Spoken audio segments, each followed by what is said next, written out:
Trying to avoid a 1-3 start. Brissette, far side, caught.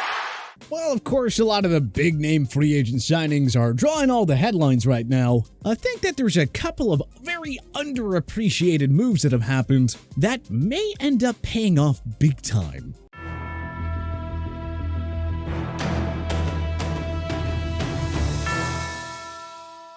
Orlando Brown Jr., Javon Hargrave, Jimmy Garoppolo, Derek Carr, Tremaine, Edmunds, and Jacoby Meyers were among the top available free agents who found new homes once the 2023 market opened. Most eyes will be on the big-named and highest-paid free agent signings of 2023, but don't overlook these 10 under-the-radar signings that could also pay major dividends next season. Gardner Minshew II. The NFL Network reports it's a one-year, $3.5 million contract. Rashad Penny to Philadelphia Eagles. The Eagles lost Miles Sanders, their top rusher of 2022, to the Carolina Panthers in free agency. GM Howie Roseman wisely avoided the temptation to spend crazy at the running back position, instead picking up ex-Seattle Seahawk Rashad Penny on a one-year deal worth $1.35 million. Penny's durability concerns have been well documented. He appeared in just 42 total games over his 5 years in Seattle. Since 2019, the most games Penny has played in a season is 10. But when the ball is in his hands, Penny is a total game wrecker. Consider that he has averaged 5.7 yards per carry in his career, and despite missing 7 games in 2021, he racked up 749 rushing yards and 6 touchdowns. Penny had 4 100-yard performances over his final 5 games in 2021. If he is healthy, and let me tell you, that's a big if, Penny can completely take over a game on his own. And the Eagles are paying him just $1.35 million for all that talent. Truth be told, just about any running back can flourish behind the NFL's best defensive line. Sanders was great in 2022, but he's not irreplaceable. Penny can do just as much as Sanders, if not more, for a fraction of the price. If he plays all 17 games, do not be shocked if Penny is a contender for the 2023 rushing title. Gardner Minshew II to Indianapolis Colts. The Colts are widely expected to take a quarterback with their 2023 first-round pick. Quite frankly, it would be a giant mistake if they didn't. But with CJ Stroud and Bryce Young surely to be gone by the time Indianapolis picks, they can comfortably use Minshew as a bridge QB to the next guy. Will Levis and Anthony Richardson are the next best QB prospects after Stroud and Young, but they're both a little more raw and may not be able to start right away. So the Colts don't have to rush the development of either guy, not when they have one of football's best backups over the last 3 years as an alternative option. Minshew is reunited with new Colts head coach Shane Steichen, who was previously the Eagles' offensive coordinator. In 5 appearances last season, including 2 starts, Minshew had 663 passing yards and 3 touchdowns. And don't forget his 242-yard 2-touchdown outing for the Eagles against the New York Jets in Week 13 of the 2021 season. The guy can play, and who knows, if all goes well, Minshew might keep the Colts in playoff contention. You'll have Jonathan Taylor, Michael Pittman Jr., and Alex Pierce as his weapons. Plus, the O-line should return to form after a rough year. This was a low-key savvy pickup by GM Chris Ballard. The Colts now have a safe and cheap starting option who can step in while they groom their next franchise QB. Jacoby Brissette to Washington Commanders. If you look at it from the optimistic point of view, it's quite admirable that Ron Rivera has led Washington to at least 7 wins in each of his 3 years as the head coach in DC. I mean, take a look at all the quarterbacks he's used. None are world beaters, and Taylor Heinecke, unknown to the football world 3 years ago, was far and away the team's best signal caller between 2020 and 2022. In a division that featured 3 playoff teams, the Commanders still went 8-1 in 2022 with 3 different quarterbacks, those being Heinecke, Carson Wentz, and Sam Howell. Washington has moved on from both Heinecke and Wentz, and they further opened up the QB competition for Howell by signing journeyman Jacoby Brissette to a 1-year deal worth $8 million. With 48 starts under his belt, Brissette is the perfect bridge QB for Washington if Howell turns out not to be their guy. Brissette is a quality game manager who can also run the ball, adding another dimension to Washington's offense. The Commanders field one of football's top defenses, and there's a nice set of weapons in Terry McLaurin, Jahan Dotson, Curtis Samuel, Antonio Gibson, and Brian Robinson Jr. on offense. Brissette just has to carefully manage the game for the Commanders to have a chance. Their defense and top offensive playmakers will do the rest. Now, he's not a long-term option, but Brissette is at least good enough to help the Commanders fight for a playoff spot while they search for a new franchise signal caller. And hey, it's only a 1-year deal. Low risk and a potentially very high reward. This could very well go down as one of the best QB signings in recent memory. Dalvin Tomlinson to Cleveland Browns. The Browns have tried over and over again to find a quality pass rusher to complement Myles Garrett. Olivier Vernon, Sheldon Richardson, and Jadeveon Clowney weren't the solution. So they're trying again with Dalvin Tomlinson. Tomlinson signed a 4-year, $57 million contract with the Browns after a stellar 2021 season with the Minnesota Vikings. The dollars made headlines, but Tomlinson wasn't exactly viewed as one of the top-of-the-line free agents in this year's class. But let me tell you, that doesn't matter. It's all about schematic fit, and Tomlinson is exactly what the Browns front seven needs.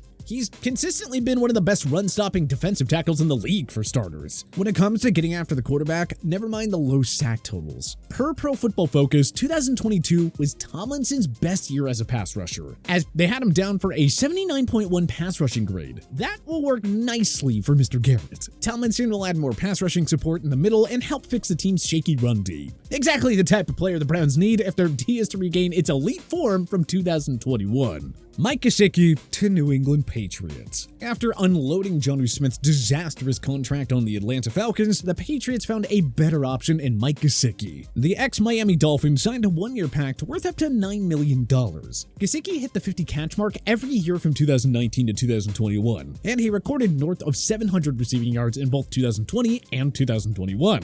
But his role in Miami was greatly diminished in 2022 thanks to the receiving duo of Tyreek Hill and Jalen Waddle. Gesicki finished the year with only 32 catches for 362 yards and 5 touchdowns. But Gesicki won't have any all-pro level pass catchers to battle for targets in Foxborough. He and fellow standout tight end Hunter Henry give Mac Jones not one, but 2 dangerous red zone weapons to work with. Gesicki will be a nice security blanket for Jones on third downs, and at the very least, he'll open up room for the likes of Juju Smith-Schuster and Devontae Parker in third and long situations. No, Gesicki won't be the next Rob Gronkowski in Foxborough, but his presence adds more versatility to that offense, and he'll especially do a lot of damage in the red zone. And since it's only a 1-year deal, there's absolutely zero risk here. Arden Key to Tennessee Titans. The Tennessee Titans signed Key away from the AFC South rival Jacksonville Jaguars. The veteran defensive end was signed to a bargain 3-year contract worth $21 million. After recording a career-high 6.5 sacks for the San Francisco 49ers in 2021, Key joined the Jaguars on a prove-it deal. He had 4.5 sacks and posted a career-high PFF grade of 81.3. which honestly is borderline Pro Bowl caliber. Key will be a nice replacement for DeMarcus Walker in the front seven, as the latter signed with the Chicago Bears following a career year. Key now joins a scary Tennessee front seven that includes rising superstar Jeffrey Simmons and veteran mainstays Harold Landry, who missed all of 2022, and Danico Autry. Tennessee's secondary has question marks, but their run D and pass rush is not of concern. Key has been excellent over his last 2 seasons, and now he'll get every chance to flourish in an expanded role with the Titans. This was just a tremendous acquisition for first-year GM Rand Carthen. Dalton Schultz to Houston Texans. After a frustrating final year with the Dallas Cowboys, the veteran tight end signed a 1-year deal with the Houston Texans worth $9 million.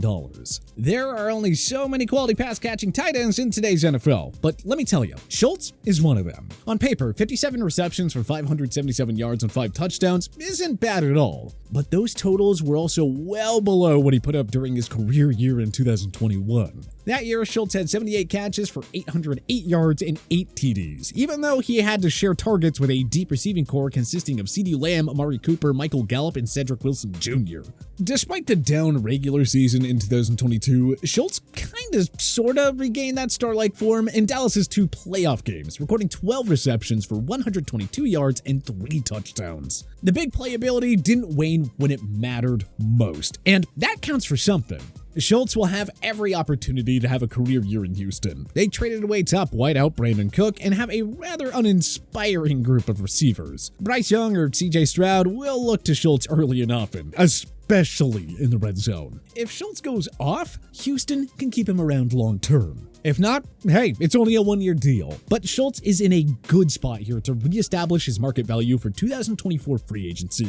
And nobody should be shocked if he is Houston's leading receiver next season. Eric Kendricks to Los Angeles Chargers. The Minnesota Vikings released the one-time Pro Bowler in a cost-cutting move, and he wasn't on the market for long. Kendricks signed a 2-year deal with the Los Angeles Chargers worth a modest $13.25 million. The Chargers' run defense and pass rush was an issue with Joey Bosa missing most of the year. Even the acquisition of Khalil Mack didn't do a whole lot to bolster LA's front seven. But if those two and Kendricks stay healthy, LA will have quite the three-headed monster on their hands. Kendricks is a good bet for 100-plus tackles a year. He had 6 passes defended in 2022 and is just 2 seasons removed from a career-high 5.5 sacks. Kendricks has constantly struggled in pass coverage, but the Bolts have Derwin James Jr. and Asante Samuel to help him out there. If he can focus primarily on pass rushing and stopping the run, Kendricks could be a grade A pickup for the Bolts. Hey, it doesn't hurt to have a proven veteran and some added depth on defense when you have Patrick Mahomes in your division.